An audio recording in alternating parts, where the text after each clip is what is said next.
To access the air filter, first open the hood. Use the hood prop rod to support the hood. The air filter is located here.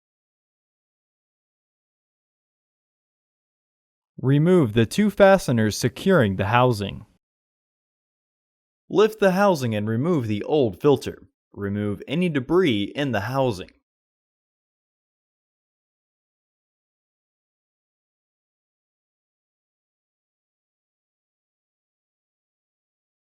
Insert your new filter into the housing. Once the filter is fully flushed and the housing is aligned, re-engage the fasteners.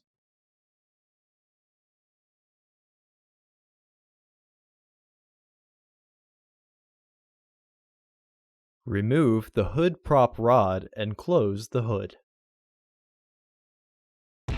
Order your parts today at filterheads.com. Also, please like our video and subscribe to our channel so you won't miss any new content.